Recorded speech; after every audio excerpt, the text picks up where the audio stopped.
तत्वार्थ रामायण में लंका दहन एक रामायण में ऐसी कथा आती कि हनुमान जी जब लंका छोड़कर निकले उस समय ब्रह्मा जी को थोड़ी चिंता हुई कि हनुमान जी ने जो पराक्रम किया, लंका दहन किया, उसे हनुमान जी तो किसी भी दिन अपने मुख से किसी से कहेंगे नहीं।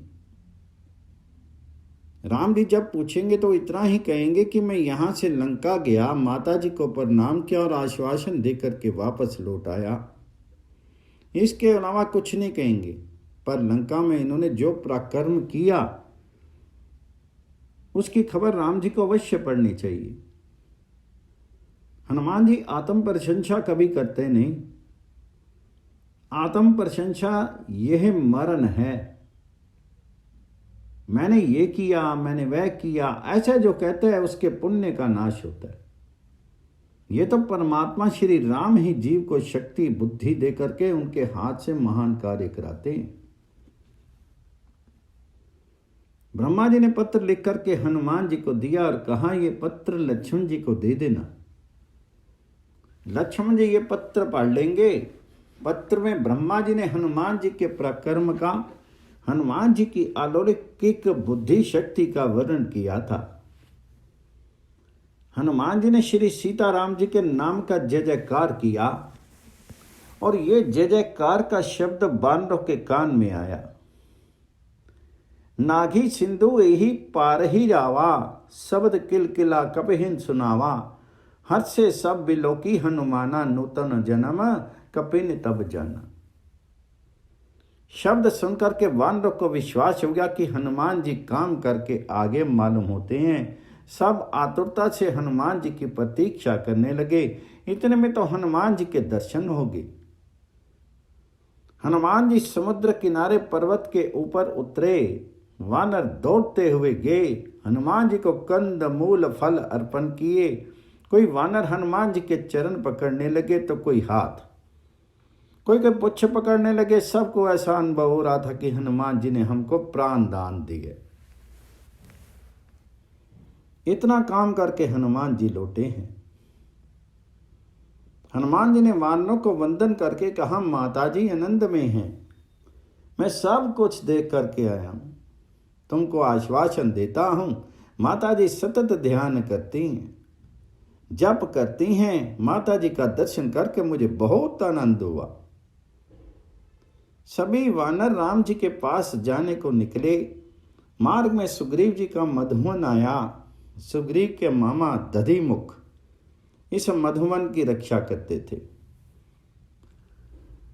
हनुमान जी की आज्ञा से सभी वानर मधुपान करने लगे। इनमें दधिमुख को बहुत खोटा लगा। दधिमुख के साथ वानरों का भयंकर युद्ध हुआ। दधिमुख सुग्रीव के पास दौड़ा गया और कहने लगा, कोई मानता ही नहीं, अनेक वर्षों से रक्षित तुम्हारा मधुवन छिन्न भिन्न हो गया।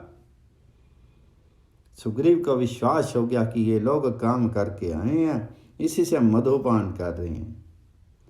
जो ना हेती सीता सुधि पाई, मधुवन गल के फल सखी की खाई। ऐसा विचार करके सुग्रीव ने दधिमुख से कहा, मैं जल्दी बुला रहा हूं, ऐसा मेरा संदेशा उनसे कह दो। फिर सुग्रीव ने लक्ष्मण जी से कहा, श्री सीता जी के दर्शन हो गए, हनुमान जी काम करके आगे हैं, ऐसा लगता है परम आनंद हुआ है। दधिमुख ने जाकर के हनुमान जी से कहा, राम जी तुमको बुला रहे हैं, सुग्रीव तुमको याद कर रहे हैं। सुनते ही सब दौड़ चले, जाकर के श्री रामचंद्र जी को प्रणाम किया। हनुमान जी ने श्री रामचंद्र जी को सब कथा सुनाते हुए कहा, मैं वहां से लंका में गया, वहां मैंने श्री सीता जी के दर्शन किए। श्री सीता जी अत्यंत व्याकुल हो रही थी। मैंने उनको आश्वासन दिया कि आप अब शीघ्र ही लंका में पधारेंगे और राक्षसों का विनाश करेंगे। महाराज श्री सीता जी के दर्शन करके मुझे बहुत आनंद हुआ। श्री रामचंद्र जी ने जानकी जी की कुशल पूछी।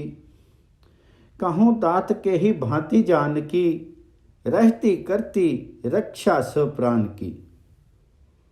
बेटा कहो जानकी जी मेरे विरह में किस प्रकार रहती हैं और अपने प्राणों की रक्षा करती हैं, अर्थात कि जानकी जी राम जी के विरह में किन रीति से जीवित रह सकती हैं। तब हनुमान ने कहा, नाम पाहरु दिवस निशि ध्यान तुम्हार कपाट, लोचन निज पद जंत्रित जाही प्राण के ही बाट। आपका नाम रात दिन पहरा देने वाला रक्षक है। आपका ध्यान ही बंद कपाट है और नेत्रों को निरंतर आपके चरणों में लगा रखा है। तो फिर प्राण भला कौन से मार्ग से बाहर निकल करके जा सकते। आप पूछ रहे हो कि सीता जी किस प्रकार जीवित रह सकी हैं। वियोग विरह में उनके प्राण निकल गए होते, परंतु प्राणों को निकलने का रास्ता ही नहीं मिलता। आपका नाम और ध्यान छूटे तो तुरंत ही उनके प्राण निकल जाए, परंतु आप में उनका ऐसा प्रेम है कि आपका नाम और ध्यान नहीं छूटता। भागवत में गोपी गीत में कथा आती है कि गोपियां श्री कृष्ण के विरह में जब अत्यंत रुदन करती हैं और कहती हैं, हम तुम्हारी दासी हैं, हम तुम्हारे लिए जीवित रहना चाहती हैं, जबकि श्री कृष्ण कहते हैं, अरे सखियो, तुम बातें तो प्रेम की करती हो, परंतु मुझे तुम्हारे में प्रेम का एक भी लक्षण दिखाई नहीं देता। यदि तुम्हारा प्रेम सत्य है तो वियोग में तुम किस प्रकार जी सकती हो। शुद्ध प्रेम में वियोग होता नहीं, और कदाचित वियोग हो जाए तो विरही के प्राण भी टिकते नहीं। तुम प्रेम की बातें करती हो, परंतु वियोग में तुम जीवित रहती हो। तुम्हारे प्रेम में कुछ कपट है। उस समय गोपियों ने कहा, नाथ, हमारे प्राण तो हर प्रकार से जाने ही थे, परंतु तुम्हारे नाम और तुम्हारी कथा ने हमारे प्राण टिकाए हुए हैं। तुम्हारा नाम रूपी अमृत और तुम्हारा कथा रूप अमृत हमें जीवन को टिकाए रख रहा है। हनुमान जी ने श्री रामचंद्र जी से कहा, आपके नाम और ध्यान के कारण ही श्री सीता जी के प्राण टिक रहे हैं। तदुपरांत लक्ष्मण जी ने ब्रह्मा जी की पत्रिका पढ़ी। पत्र में श्री हनुमान जी के पराक्रम का वर्णन था। रघुनाथ जी उसे सुन रहे थे। सुनकर के रघुनाथ जी को परम आनंद हुआ कि हनुमान जी ने अलौकिक कार्य किया है, ऐसा कोई कर नहीं सकता। मैं अपने हनुमान को क्या दूं।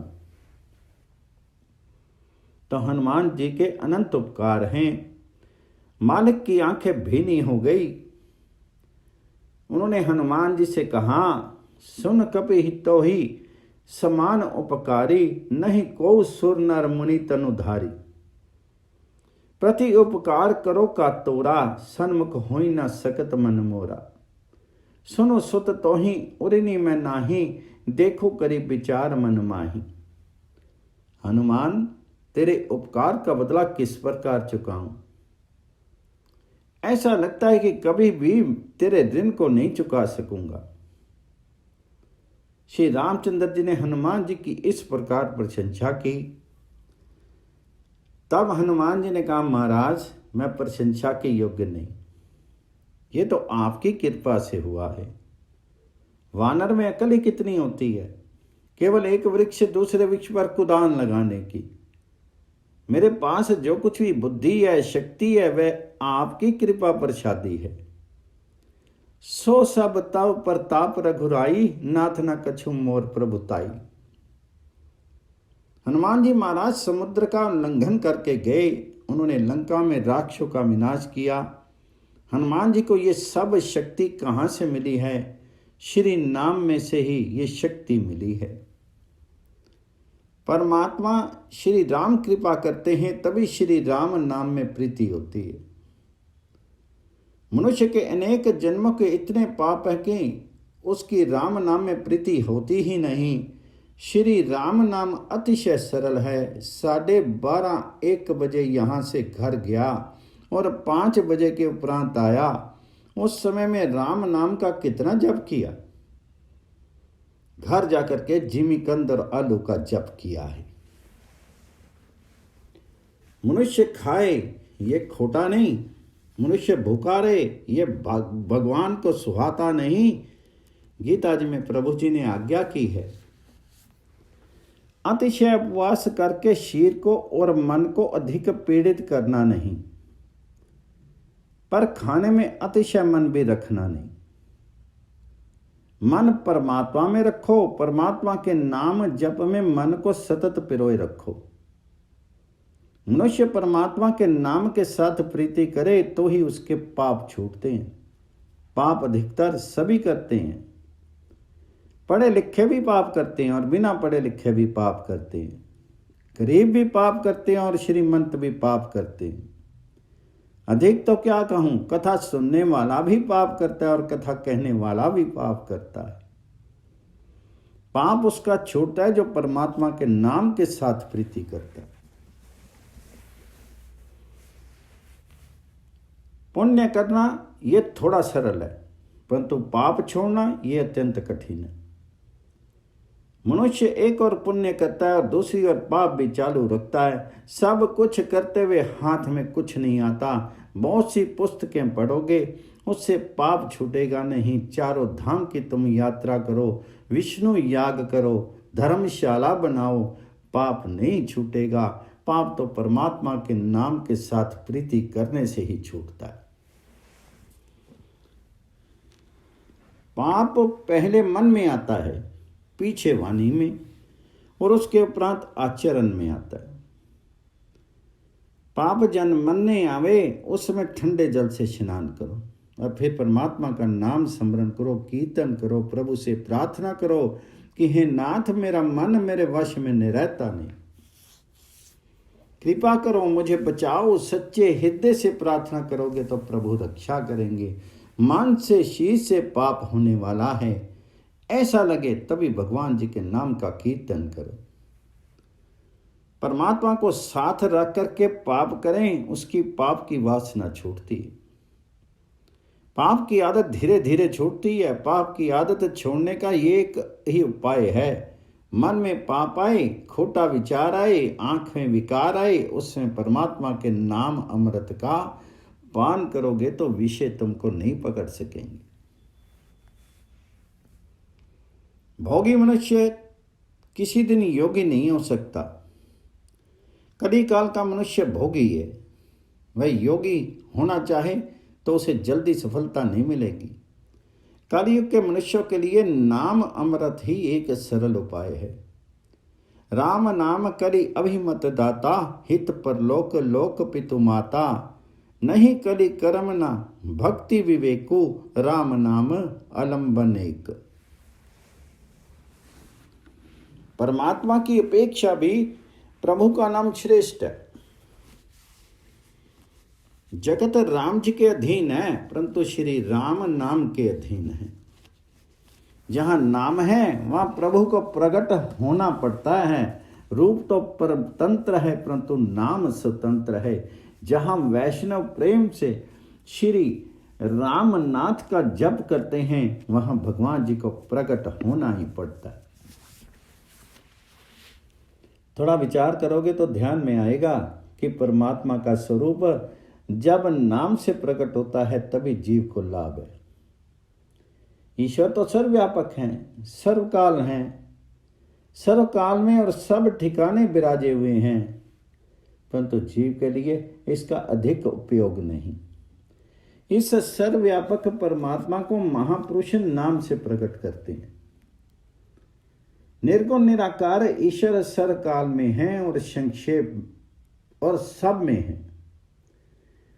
देश काल की उपाधि ईश्वर के लिए नहीं। अमुक स्थान में ईश्वर हैं, अमुक में नहीं, ऐसा नहीं है। परमात्मा अंदर बाहर सर्वत्र है। ईश्वर अपने अंदर हैं, फिर भी जीव अज्ञानी हैं। अंदर भगवान विराजे हुए हैं, फिर भी जीव अत्यंत दुखी होता है। किसी की छाती में बहुत दर्द हो तो अंदर विराजे हुए परमात्मा को दया क्यों नहीं आती?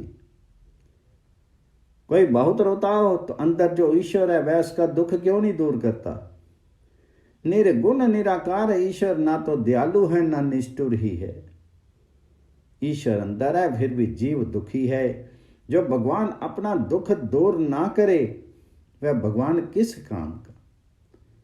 निर्गुण निराकार ईश्वर अंदर है, बाहर है, सर्वव्यापक है। वह किसी को सुख देता नहीं और किसी का दुख दूर कर सकता नहीं। वह है, केवल यही बात है।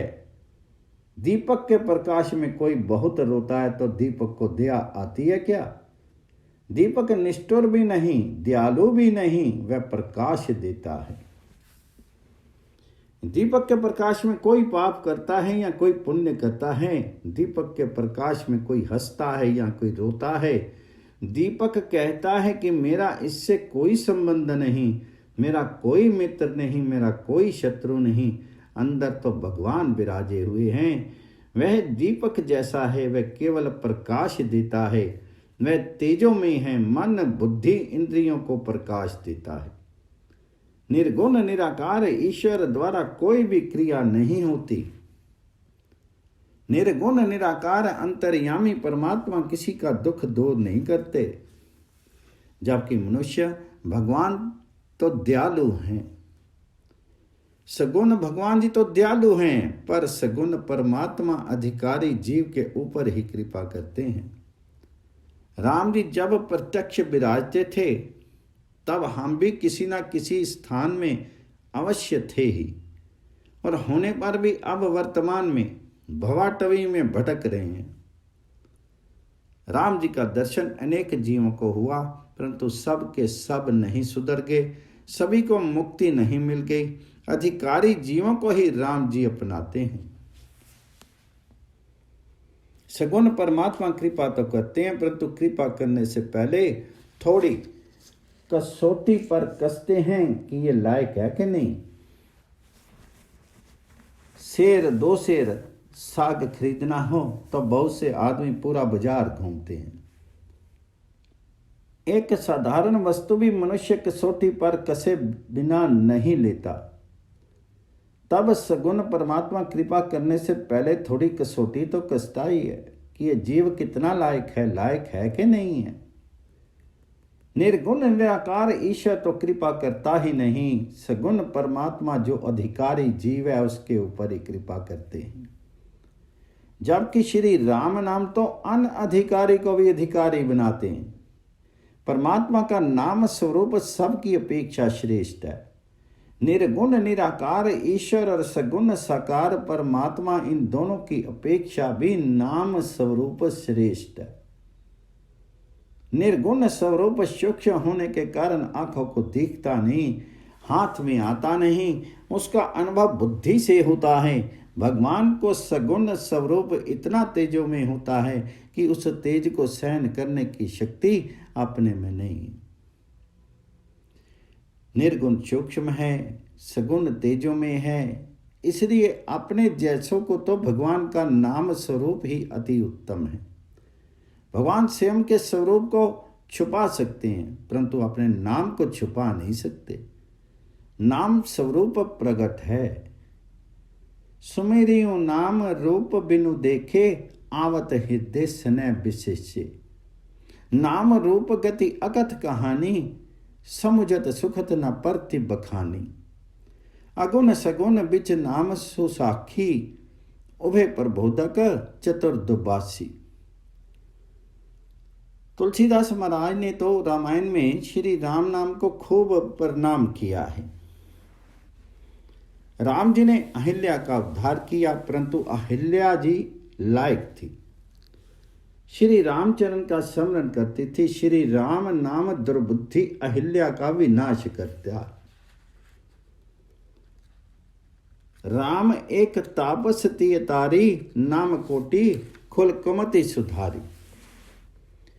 राम जी ने तो एक अहिल्या का उद्धार किया, परंतु आज हजारों वर्ष हो गए, राम नाम से अनेक जीवों का उद्धार हुआ है। राम जी विराजते थे तब तो बहुत थोड़े जीवों का प्रभु ने कल्याण किया, जबकि आज प्रत्यक्ष श्री राम नहीं है, परंतु राम नाम का आश्रय ग्रहण करने से तो बहुत से जीवों का जीवन सुधर रहा है। नाम उधारे अमित खल वेद, विदित गुण गाथ। एक बार किसी राजमहल में एक नौकर काम करता था। उसकी नज़र राजकन्या के ऊपर पड़ गई। राजकन्या बहुत सुंदर थी। एक बार ही राजकन्या को देखने के बाद वह नौकर अपने मन की शांति रख नहीं सका। उसका मन चंचल हो गया। पूरे दिन वह राजकन्या ही का चिंतन करने लगा। उसको खाना ही अच्छा नहीं लगता। रात को नींद नहीं आती। उसकी पत्नी रानी की दासी थी। वह रानी की खास सेवा करती थी। रानी का उसके ऊपर स्नेह भी था। दासी पतिव्रता थी। वह पतिदेव को दुख देख करके बारंबार पूछती कि मुझे इस समय उदास क्यों लग रहे हो। पति ने कहा, मेरा दुख दूर कर सके ऐसा कोई नहीं। पत्नी ने पूछा, ऐसा तुमको कौन सा दुख है। तो पति ने कहा, राजकन्या को मैंने जब से देखा है तभी से मेरा मन हाथ में नहीं रहा। किसी भी प्रकार से राजकन्या मुझे मिले तो ही मैं सुखी हो सकूंगा, परंतु ये संभव ही नहीं। पत्नी को ध्याई। उसने कहा, मैं युक्ति करूं। दासी ने रानी को भारी सेवा करनी आरंभ कर दी। सेवा में वशीकरण होता है। एक दिन रानी ने दासी से पूछा, आज तो क्यों उदास लग रही है। दासी ने कहा, मैं क्या कहूँ, पति का सुख यही मेरा सुख है। पति का दुख ही मेरा दुख है। मेरे पति देव दुखी हैं। तो रानी ने पूछा, दुख का कारण क्या है। दासी ने कहा, महारानी जी, कारण कहने से मुझे बहुत दुख होता है, संकोच होता है। राजकन्या को देखा है तब से उनका मन चंचल हो गया है। उनकी ऐसी इच्छा कि राजकन्या उनको मिल जाए। रानी ने सत्संग किया हुआ था। उसने विचार करके कहा, तेरे पति को मैं अपनी कन्या देने को तैयार हूं, परंतु तो उससे एक काम करने को कह। गांव के बाहर बगीचे में बैठ करके वह नकली साधु का वेश धारण करे। साधु बन करके वहां श्री राम जप करे। आंखें उघाड़े नहीं, आंख बंद करके ही जप करे। मैं राजमहल में से जो कुछ भेजूं उसी को खाना है, दूसरा कुछ भी खाना नहीं, बोलना भी नहीं, किसी पर दृष्टि डालनी नहीं। 6 महीने तक इस प्रकार अनुष्ठान करे तो मैं अपनी कन्या उसको देने को तैयार हूं। दृष्टांत को अधिक बढ़ाने की आवश्यकता नहीं हुआ करती। मैं नकली साधु बना, गांव के बाहर बगीचे में बैठ करके राम नाम का जप करने लगा। रानी ने इस प्रकार व्यवस्था की जिससे राजमहल में से उसे बहुत सादा भोजन दिया जाने लगा। भक्ति में अन्न दोष विघ्न कारक होता है। राजसी और तामसी अन्न खाने वाला बराबर भक्ति नहीं कर सकता, और कदाचित वह करे भी तो उसे भक्ति में आनंद आता नहीं। जिसका भोजन अत्यंत सादा है, सात्विक है, वही भक्ति कर सकता है। रानी ने विचार किया हुआ था कि 6 महीने तक सादा सात्विक पवित्र अन्न खाए और राम नाम का जप करे तो आज जो इसकी बुद्धि बिगड़ी हुई है वह 6 महीनों में सुधर जाएगी। नकली साधु होकर के आंख बंद रख करके राजकन्या के लिए वह राम नाम का जप करता था। राम नाम का निरंतर जप करने से इसको परमात्मा का थोड़ा प्रकाश दिखने लगा था। 2 महीने व्यतीत हुए, 4 महीने व्यतीत हुए, धीरे धीरे उसका मन शुद्ध होने लगा। पीछे तो मन इतना अधिक शुद्ध हो गया कि राजकन्या के बारे में इसको जो मोह हुआ था वह अब छूट गया। अन्न से मन बनता है। अन्नमयम सौम्य मना। पेट में जो अन्न जाता है उसके 3 भाग होते हैं। अन्न का स्थूल भाग मल रूप से बाहर आता है। अन्न के मध्य भाग से रुधिर और मांस उत्पन्न होता है, और अन्न के सूक्ष्म भाग से मन बुद्धि का संस्कार बनता है। जिसके चित्त पर तुमको पूर्ण विश्वास नहीं, उसे अपनी रसोई में मत आने दो। कदाचित रसोई घर में आ भी जाए तो उसको अन्न जल को छूने मत दो। पूर्व साधु ने 6 महीने तक नियम से सादा भोजन किया, आंख बंद रख करके नकली साधु होकर के राम नाम का जप किया। 6 महीनों के उपरांत वह सच्चा साधु बन गया। उसके हृदय और स्वभाव का परिवर्तन हो गया। रानी राजकन्या को लेकर के वहां आई। उसने कहा कि महाराज, अब आंख खोलिए, मैं अपनी कन्या तुमको देने आई हूं। उस व्यक्ति ने कहा, अब मुझको देखने की इच्छा होती नहीं, किसी सुंदर राजकुमार के साथ इसका विवाह कर दो। मैं इसको प्रणाम करता हूं, मुझसे भूल हुई थी। राम नाम से अनेकों की बुद्धि सुधरती है, दुर्बुद्धि ही राक्षसी है। रामचंद्र जी ने अहिल्या का उद्धार किया, इसमें क्या आश्चर्य है। राम नाम अनेक जीवों की दुर्बुद्धि सुधारता है। राम जी की तुलना में भी राम नाम की महिमा विशेष है। श्री राम नाम के साथ प्रीति करोगे तो पाप छूटेगा। श्री राम नाम के साथ प्रीति करोगे तो मन का मैल धुलेगा। एक पैसे का भी खर्च नहीं है। श्री राम श्री राम श्री राम जप करो, तुम्हारा कल्याण होगा। तुम खूब जप करोगे तो तुमको ऐसा अनुभव होगा कि ठाकुर जी मेरे साथ हैं। नाम में से रूप प्रकट होता है। परमात्मा के जिस नाम का तुम सतत जप करोगे, प्रभु का वही स्वरूप तुम्हारे साथ रहेगा। नाम ही रूप को प्रकट करता है। भगवान शंकर माता पार्वती जी को ये कथा सुना रहे। प्रभु ने हनुमान जी को आलिंगन किया, फिर हनुमान जी ने लंका का समस्त वर्णन किया। तब राम जी ने कहा, लंका इस प्रकार की है तो फिर किस प्रकार से वहां जाना संभव हो सकेगा। तो सुग्रीव ने कहा, आप चिंता मत करो, ये वानर आपके लिए प्राणों की भी आहुति देने को तैयार हैं। ये समुद्र कूद करके जाएंगे, समुद्र को लांघ करके लंका में जाएंगे। शीघ्र ही मंगल मुहूर्त आने वाला है। विजयदशमी के इस शुभ मुहूर्त में प्रयाण करें, यही योग्य है। वानर सेना के साथ प्रभु जी ने विजयदशमी के दिन प्रयाण किया। सियावर रामचंद्र की जय।